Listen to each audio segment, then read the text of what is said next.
3 minutes. That's all it took. 3 minutes to witness the impossible become possible. 3 minutes that would shake an entire city and challenge everything people believed about faith, healing, and the power of God. This is not a fairy tale. This is not an exaggeration. This is the true account of what happened when a simple plumber from England discovered a secret that most people spend their entire lives searching for. His name was Smith Wigglesworth, and what you're about to hear will either ignite your faith or disturb your comfort. Either way, you'll never be the same. Picture this: a cold, grey morning in Bradford, England. The year is 1907. Inside a modest home, a woman lies dying. Her name is Mrs. Adams. For months she's been bedridden, her body ravaged by an incurable disease. The doctors have given up. Her family has accepted the inevitable. But then there's a knock at the door. Standing there is a man in his late 40s. Rough hands, simple clothes, no theological degree, no religious title. Just a former plumber who had encountered something so powerful, so transformative, that his entire life had been turned upside down. That man was Smith Wigglesworth. The family is desperate. They've heard rumors about this man. Stories that seem too incredible to be true. Stories of the blind receiving sight, the lame walking, the dying being raised. But desperation has a way of making even the most skeptical willing to try anything. "Will you pray for her?" they ask. Wigglesworth doesn't hesitate. He doesn't check his credentials. He doesn't wonder if he's qualified. He simply walks into that room with an absolute certainty that shocks everyone present. What happened next would be talked about for decades. Wigglesworth approached the bed. Mrs. Adams was barely conscious, her breathing shallow, her skin pale as death itself. The family gathered around, some with hope, others with doubt, all with tears in their eyes. And then Wigglesworth did something that stunned everyone. He didn't pray a long, elaborate prayer. He didn't beg God. He didn't plead or bargain. Instead, he looked at that woman with fierce determination and spoke directly to the sickness itself. "In the name of Jesus Christ, I command this disease to leave this body right now." His voice wasn't loud, but it carried an authority that made the very air in the room seem to shift. It was as if heaven itself was listening. 1 minute passed. The woman didn't move. 2 minutes passed. The family exchanged worried glances. But Wigglesworth stood firm, unmoved, unshaken. His faith wasn't based on what he could see. It was anchored in something far deeper, something unshakable.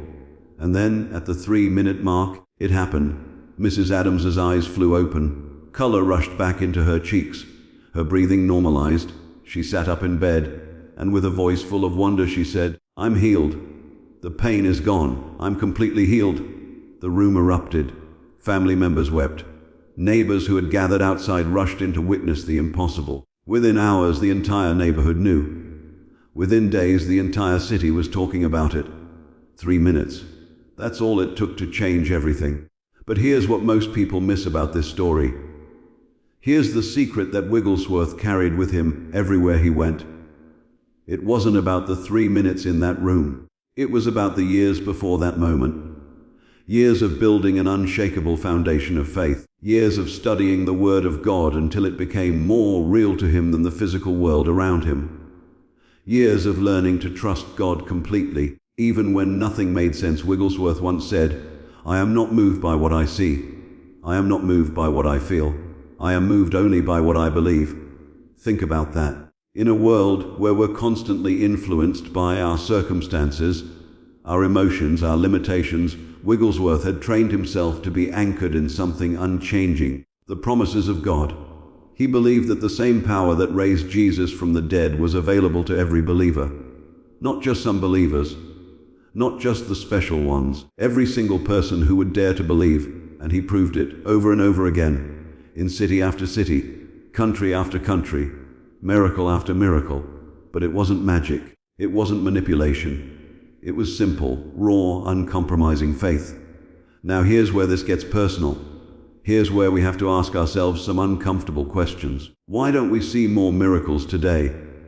Why do so many of us pray without expecting anything to happen? Why have we settled for a powerless version of Christianity when the Bible promises us so much more? Wigglesworth would say, it's because we've lost the art of believing. We've replaced faith with hope. We've replaced certainty with wishful thinking. We've replaced the supernatural with programs and strategies. He once said, "Fear looks, faith jumps." Most of us are still looking. We're analyzing. We're weighing the options. We're considering the probabilities. But faith doesn't wait for permission. Faith doesn't need all the answers. Faith simply jumps. Mrs. Adams experienced her miracle not because Wigglesworth was special, but because he believed God was faithful. He didn't pray and hope something might happen. He commanded healing because he was absolutely convinced it was God's will. That's the difference. That's the secret. That's what changed everything in those 3 minutes. After that day, Mrs. Adams didn't just return to normal life.